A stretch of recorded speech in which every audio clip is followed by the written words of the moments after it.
A ver. Autosuperación. Filosofía de la voluntad. De poder y el crecimiento. La filosofía de Nietzsche ha tenido siempre como prioridad conducir al hombre hacia una mejor versión. Ahora solo queda formularse la pregunta del millón. ¿Hay acaso una faceta de nosotros mismos que nos coloque como entes inequívocamente superiores?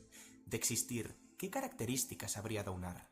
Para poder entenderlo mejor, me dispongo a repasar brevemente lo que ya expuse con anterioridad acerca de este fantástico y polémico autor. Todos los individuos, incluso aquellos con el potencial de elevarse por encima de la masa mediocre, están sometidos a una fuerte presión para convertirse en un animal de rebaño diminuto, ridículo y mediocre, cuya única aspiración es complacer las necesidades de sus semejantes, siendo solo una triste sombra de lo que podría llegar a ser. Entonces, ¿cómo es que este veneno mortífero se ha expandido por la civilización moderna con tanto éxito? El autor categoriza a los individuos en dos tipologías radicalmente opuestas en más allá del bien y del mal, los superiores y los del rebaño. Mientras que el hombre superior posee una capacidad magistral para controlar sus impulsos, ejercer su autonomía, desarrollar su propio criterio, actuar con propósito y llevar a cabo un proyecto enriquecedor con el que deje su huella en el mundo, el hombre del rebaño se contenta con vivir muy por debajo de sus posibilidades. Dentro de este grupo, distinguimos a su vez dos tipos de sujetos. El último hombre, esto es, un ser mediocre, conformista y débil, y el esclavo, esto es, un ser que, además de poseer los rasgos del último hombre, es envidioso, negligente, decadente, vicioso y malvado. Te recomendaría visualizar este corto documental antes o después de ver este vídeo en caso de que gustes profundizar en el tema en cuestión. Con todo, somos ya conocedores de los rasgos que, según Nietzsche, un hombre superior debería tener, así como los que debería eludir si desea serlo. Sin embargo, ¿por qué es tan importante para él que la humanidad no sucumba ante el yugo de la sociedad? ¿Qué puede uno hacer para cambiar a mejor? Te doy la bienvenida a la autosuperación del hombre.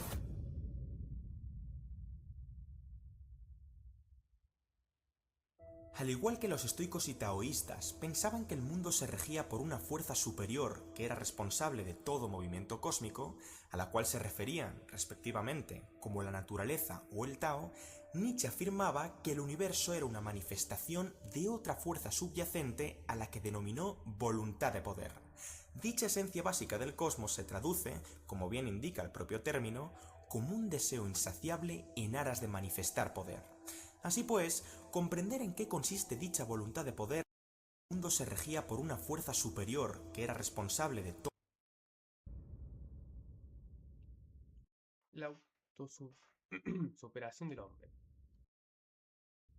Al igual que los estoicos y taoístas, pensaban que el mundo se regía por una fuerza superior que era responsable de todo movimiento cósmico, a la cual se referían, respectivamente, como la naturaleza o el Tao, Nietzsche afirmaba que el universo era una manifestación de otra fuerza subyacente a la que denominó voluntad de poder. Dicha esencia Ok. básica del cosmos se traduce, como bien indica el propio término, como un deseo insaciable en aras de manifestar poder.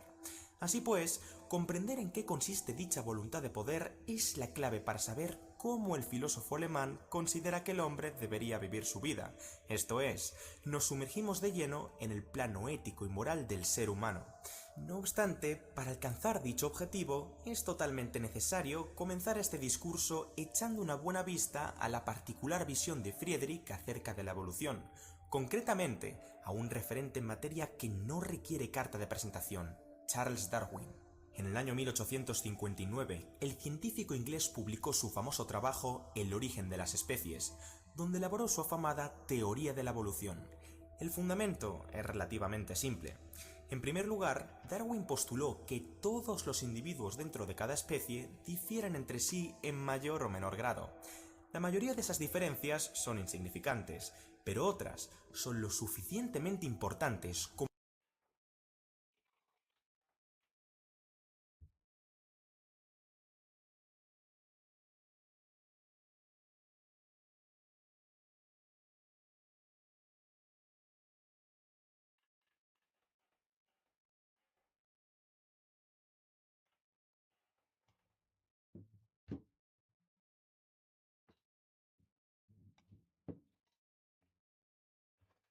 como para proporcionar al organismo individual ventajas e inconvenientes en su lucha por la existencia.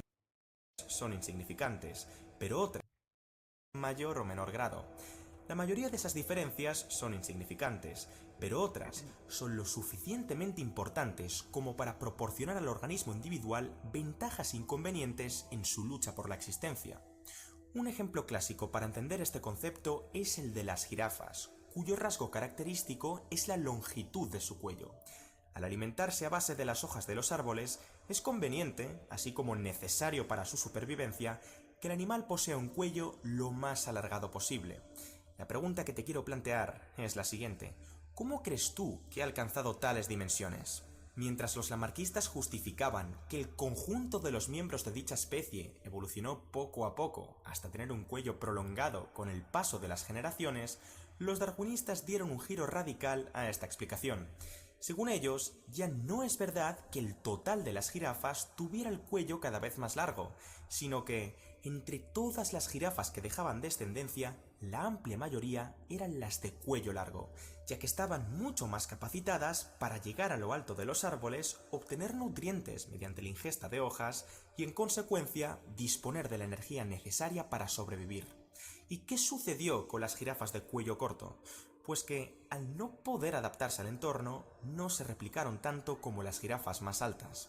Por tanto, la conclusión es que aquellos individuos con los rasgos más ventajosos para su supervivencia son los que tienen más probabilidades de reproducirse y transmitir dichos rasgos a su descendencia. En contrapartida, aquellos individuos con los rasgos desventajosos no vivirán por lo general lo suficiente como para transmitirlos. Así funciona el juego. Esto es lo que se conoce como selección natural. Fue precisamente la interpretación, o mejor dicho, malentendido, que Nietzsche realizó acerca de la teoría de la evolución de Darwin lo que le otorgó la motivación suficiente en pos de formular su doctrina. El biólogo anglosajón consideraba la selección natural como un proceso no planificado ni diseñado, motivo por el cual eran bastantes las ocasiones en las que el destino de un organismo estaba en manos del más puro azar. Un grano en una balanza puede determinar qué individuos han de vivir y cuáles han de morir, qué especie o variedad ha de aumentar en número y cuál ha de disminuir o acabar por extinguirse. Con todo, hay una idea sobre la que Charles jamás llegó a profundizar. ¿Existe acaso algún propósito general u objetivo último de la evolución de las especies? En tal caso, ¿en qué consistiría exactamente? Lamentablemente, la respuesta no la encontraremos en ninguno de sus escritos, ya que nunca se declaró a favor o en contra de tal cuestión. Sin embargo, hubo numerosos partidarios de las teorías darwinianas que sí lo hicieron. El más relevante de sus seguidores fue Herbert Spencer, destacado defensor de la evolución que acuñó la expresión la supervivencia del más apto y popularizó el término evolución. Entrando de lleno en la especie sapiens del género Homo, su creencia era que la evolución albergaba implícitamente una meta que, de ser alcanzada por el ser humano, lo convertiría en una criatura perfecta a la que nombró el hombre moralmente ideal. Puesto en palabras más sencillas, un prototipo de individuo cuyo sistema de creencias, principios, valores y comportamientos le permite adaptarse a su entorno físico y social prácticamente a la perfección. ¿Un tanto pseudocientífico? Quizás. Y aquí reside el problema principal de la voluntad de poder de Nietzsche. A pesar de que estaba de acuerdo con los postulados básicos de la evolución, no se familiarizó lo suficiente con el trabajo de Darwin, sino que sacó sus conclusiones, tomando como base los escritos de Spencer. En cualquier caso, merece la pena proseguir con los puntos que el filósofo alemán refuta a Herbert Spencer, ya que constituyen los pilares de su pensamiento ético. En primer lugar, Friedrich discrepa en el hecho de que la propia evolución desemboque en un progreso vital e inevitable. En su libro El Anticristo, reveló su descontento hacia dicha postura. La humanidad no representa una mejora hacia un nivel superior tal y como uno entiende el progreso. El propio concepto de progreso es una idea meramente moderna, es decir, una falsedad. El europeo medio de hoy en día está muy por debajo del europeo renacentista, más cansado, más ignorante, más quejoso, más deprimido y más iracundo. Ok. En definitiva, el fenómeno evolutivo en el hombre no implica necesariamente elevación, fortalecimiento ni mejora de ningún tipo, sino más bien una decadencia en picado. Pero la decadencia viene por las comodidades que tenemos hoy en día. Por ende, algo que era evolutivo se está volviendo desevolutivo. Entonces la teoría de que un grano en una balanza, o sea, que la metáfora, que el grano en la balanza puede modificar quién vive y quién muere, de cierta forma tiene sentido. Porque de la misma forma la evolución, según Darwin, nos hizo ser un ser pensante, tanta evolución nos llevó a generar tantas comodidades, que lo cual hoy en día se está volviendo en algo desevolutivo. O sea, estamos empeorando, por así decirlo. En segundo lugar, Nietzsche desmintió que los organismos tenían por objeto luchar por su preservación a nivel individual y colectivo, es decir, para prolongar tanto su vida como la de su especie todo lo posible. En este sentido, el autor creía erróneamente que era el propio Darwin quien abogaba por esto, pero no es así, era Herbert Spencer. En su lugar, la evolución darwiniana incide únicamente en el fenómeno de la selección natural. Solo aquellos rasgos que supongan una clara ventaja en el entorno se acabarán conservando, pero nada menciona al respecto de que toda especie posea la necesidad de supervivencia. Esta falsa asunción le condujo a tergiversar parte de su marco teórico a su favor. Aún así, la idea de que el comportamiento de un organismo tenía por fin último preservar su existencia se popularizó a finales del siglo XIX a raíz del concepto de representación de Arthur Schopenhauer. No obstante, Nietzsche repudiaba esta idea y se opuso a ella con vehemencia. ¿Me estás diciendo que el impulso primordial del ser humano es simple y llanamente la voluntad de vivir? ¿Que uno se debe conformar con la supervivencia y poco más? De eso nada. Si la estimulación principal de un hombre fuera exclusivamente seguir con vida, se trataría de una meta muy cobarde por su parte, pues no todo ser viviente tiene por bandera el progreso evolutivo. Más bien, el nutrimento esencial del Homo sapiens es, como he indicado nada más dar comienzo a esta reflexión, la voluntad de poder. En el ocaso de los ídolos, el pensador alemán se declaró antidarwinista debido a su repudio ante la idea de que los organismos buscan la perpetuación y la prolongación de su vida por encima de todas las cosas. Asimismo, en su obra Por encima del bien y del mal, manifestó lo siguiente: los fisiólogos deberían pensárselo dos veces antes de decir que la necesidad de autopreservación es el impulso cardinal de los entes orgánicos. Por encima de todo, un ser vivo quiere descargar su fuerza. La vida en sí es voluntad de poder, y la autoconservación, una de sus múltiples consecuencias indirectas.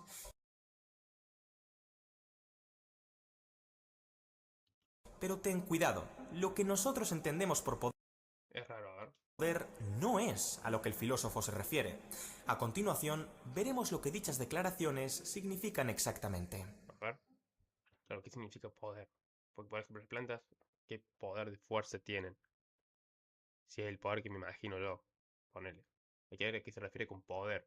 Porque las plantas, si van por su eh, constante reproducción y ser vivos, y evolución, por ende. El poder nietzscheano no debe ser comprendido como el dominio, control o sometimiento de una persona sobre otra. Claro, esa es la definición que yo estaba interpretando. Esto es, el juego no va de sujeción y subordinación, ni de la facultad de dar órdenes a terceros. Tampoco se refiere a la potestad en su sentido amplio, es decir, a la capacidad o habilidad para desempeñar una tarea. Para el pensador alemán, el poder va mucho más allá de ser un opulento empresario, un célebre general de guerra o un adulado emperador. Claro, eso es lo que yo interpreté. Atento, voluntad de poder es sinónimo de voluntad de crecimiento. Esta idea es expresada por primera vez en Voluntad de Poder. Los seres vivos hacen todo lo que pueden no con el fin de preservar su existencia, sino de cambiar a mejor, o lo que es lo mismo, crecer. Desde el momento en el que uno crece, se vuelve más poderoso. Ok, pero crecer puede ser sinónimo de eh, evolucionar, de adaptarse, ¿o no? Con esta idea en mente, ya podemos proceder a explicar las condiciones que el filósofo expone para la búsqueda del crecimiento, y de esta manera sincronizarnos con la esencia universal. Aquí es donde uno debería tomar libreta y boli para no perderse los detalles. Para comenzar, un requisito fundamental de la superación personal es el deseo de poder. El autor destaca: Deseo de uno crecer. necesita querer ser fuerte. si no, jamás logrará serlo. Nótese que todavía no hemos incidido en aprender a ganar poder y fortaleza per se. Tampoco estamos hablando del deseo hacia un objetivo específico, como escribir un libro o encontrar pareja, o un bien material, como comprar una casa o beber una cerveza, sino en el simple hecho de querer crecer, desear un cambio mejor, anhelar el crecimiento vital. A diferencia de la riqueza, la fama o la belleza, que se pueden manifestar sin realmente desearlo, el poder jamás aparece sin que uno esté comprometido con su propio crecimiento. Para continuar, Friedrich denota el siguiente paso como la fijación de una meta ambiciosa que se desea alcanzar por encima de todas las cosas, un proyecto vital, una misión especial o un descubrimiento concreto. Ok. Anhelar la consecución de este objetivo es algo muchísimo mayor que sentir satisfacción al perseguirlo u obtenerlo. Tiene que estar alineado con tus creencias, principios y valores, tanto que acabe formando parte de tu identidad. Como el filósofo declara en Voluntad de Poder, uno sabe que se halla en la búsqueda adecuada cuando su meta es 100 veces más importante que sus sentimientos temporales. La pasión es aquella que nos empuja a proseguir en los momentos de inmensa dificultad sin dudarlo 2 veces siquiera, que nos incita a arriesgarnos siempre que sea necesario aun sabiendo que corremos peligro, y que nos hace tomar responsabilidad sobre nuestras acciones. Hasta ahora, las 2 condiciones que hemos planteado son el deseo de poder y la fijación de un objetivo prioritario que se persiga con garra e ímpetu. Pero ambos requisitos no son de por sí suficientes para experimentar el crecimiento en primera persona, aunque sí necesarios. A lo largo del camino hay un componente que es prácticamente imposible de evadir y consta como la carta magna del poder, la resistencia. Pone el caso de que esa meta tan supuestamente insaciable, estremecedora e intrigante que has decidido fijarte no presenta obstáculo ni dificultad alguna. ¿No sería acaso un motivo de peso para sospechar que quizás no es tan imponente como parecía en un principio? Bien sea al estudiar unas oposiciones, montar un negocio o esculpir tu cuerpo, los obstáculos van a estar presentes en todo momento, a cada cual más molesto, duradero, desesperante e impredecible. Aquí viene algo muy curioso. Aunque el pensador odiaba a muerte al estoicismo, llegó a un punto común Claro, es muy estoico lo que está diciendo. con el emperador Marco Aurelio. Claro. Nietzsche nos dice que las resistencias no son una razón para deprimirse, angustiarse o quejarse, sino más bien todo lo contrario, un motivo de celebración. Lejos de ser tomados como tortuosos contratiempos, el hombre superior sabe perfectamente que constituyen el motor del crecimiento del carácter. Claro. Ya lo venía advirtiendo el estoico. El obstáculo no es una piedra en el camino, sino el camino en sí mismo. ¿Y por qué? Pues porque aprender de nuestros errores tras intentar sin éxito nuestros designios aumenta la probabilidad de lograrlos en los próximos intentos. El dolor y la frustración son una losa de hierro para el negligente y el mediocre, mas un propulsor para el excelente. Ergo, la tercera condición del crecimiento es superar una resistencia. Tan relevante era para el dicho evento que se posicionó en contra del axioma principal de Epicuro. El ser humano no busca el placer ni rehúye del dolor. Lo que verdaderamente quieren, tanto el hombre más vigoroso como el organismo más diminuto, es acumular más poder. Guiados por dicha voluntad, saben que la única forma de obtenerlo es encontrar algo que se oponga a su conquista, es decir, una resistencia. Por muy desagradable que sea un obstáculo, por muy doloroso que resulte un problema, terminarán por encararlo como seres vivos que son. Por lo tanto, el ser humano no siempre va de todo dolor, sino que lo necesita continuamente para crecer y, en consecuencia, hacerse más poderoso. Nuevamente, estamos ante una ligera malinterpretación por parte del pensador alemán. Todo el que haya revisado la carta a Meneceo se dará cuenta de que la frase «el hombre busca el placer y rehúye el dolor» debe ser estudiada cautelosamente. Claro. Esta no quiere decir que el hombre persiga todo placer y esquive todo dolor sin excepción.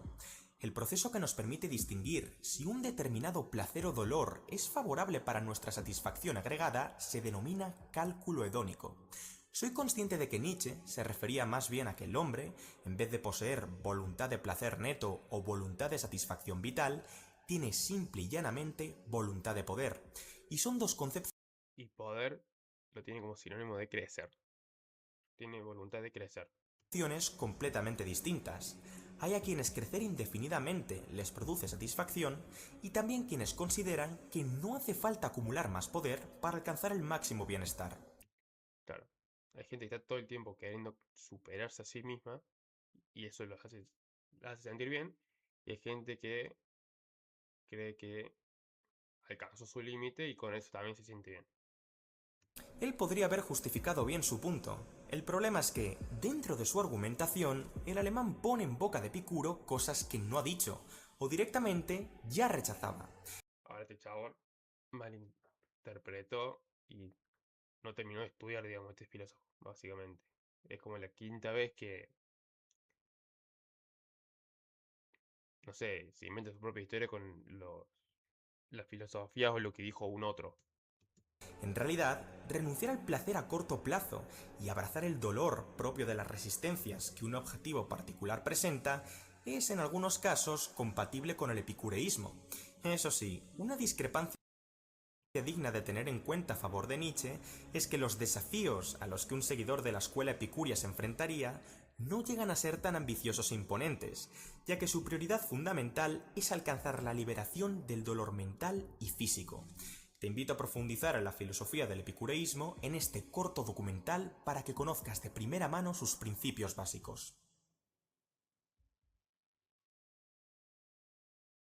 En cualquier caso, el mensaje está claro. El crecimiento es poder. Y como el poder consta como la fuerza superior y elemental de todo ente viviente, crecer nos permite superarnos a nosotros mismos. Claro. Al proceso de vencer a las resistencias inherentes al cometido que nos hemos propuesto se le denomina autosuperación. A fin de cuentas, lo más esencial en la vida de un hombre es cuánto ha crecido y cuántas limitaciones ha logrado superar, porque este factor es el que determina su nivel de poder y en última instancia su valía como ser humano. El autor reflejó esta idea en sus escritos. No todas las personas son iguales. Es el individuo poderoso, el que se dedica a la superación constante de sí mismo, el que más vale. Ahora, superarse, poder y crecer es sinónimo de aprender. El poder y el crecer es aprender. Es estudiar, es probar la prueba y error, la prueba y error. No quedarse en el error, sino seguir intentando. Eso es crecer. Lo que determina tu rango no es de dónde vienes ni lo que posees, sino la cantidad de poder que has acumulado a lo largo de tu existencia. Claro. El resto es solo pura cobardía. Es menester señalar que Nietzsche no defendía que el individuo idealmente poderoso fuera el más corpulento, bondadoso o influyente. Para él, es la fuerza psicológica y espiritual lo que representa el poder supremo. Ok. A diferencia del estoicismo, que el estoicismo engloba las tres partes, cuerpo, alma y mente, o sea, físico, mente y alma, espiritual, él cree que con lo espiritual y lo mental ya basta. Es mucho más importante que uno tenga poder sobre sí mismo que sobre los demás. Y para lograr el poder sobre uno mismo, Nietzsche decretó que es imprescindible establecer un objetivo elevado y pugnar incesantemente hasta que se acabe logrando. Al hacerlo, Ok. el Homo sapiens vivirá con la autosuperación por delante, cumpliendo así su propósito esencial, la voluntad de poder. A pesar de haberse La voluntad de crecer. Muy importante entender que lo que llama poder es crecer. equivocado al interpretar a algunos autores, la Que puede ser aprender, ponele. Crecer, aprender, conclusión del filósofo es sumamente superarse. trascendental en el plano ético contemporáneo e íntegramente aplicable en el campo de la psicología. Cuando una Ok. persona crece, se supera a sí misma. Mi particular visión de la voluntad de poder es que, tomando como hipótesis que los obstáculos que el individuo haya superado no pertenezcan a un objetivo poco noble, ético o justo que coarte las libertades de terceros, se trata de una enseñanza primordial en el crecimiento personal. Con razón decía Nietzsche que superar las resistencias implica automáticamente un auge de nuestra fortaleza interna, mayor autoestima, autocontrol, motivación, metacognición y esperanza. Imagínate solo por un instante la trascendencia que tendría para ti lograr algo que en el pasado considerabas imposible de materializar, tedioso de estructurar y lento de ejecutar. ¿Cómo te verías a partir de entonces? Al fin y al cabo, el mensaje que se le queda a uno grabado es, aunque en ciertos momentos tenga la firme convicción de que no puedo ni podré hacer algo, mi potencial humano es mucho más grande del que pienso. Y eso es increíble.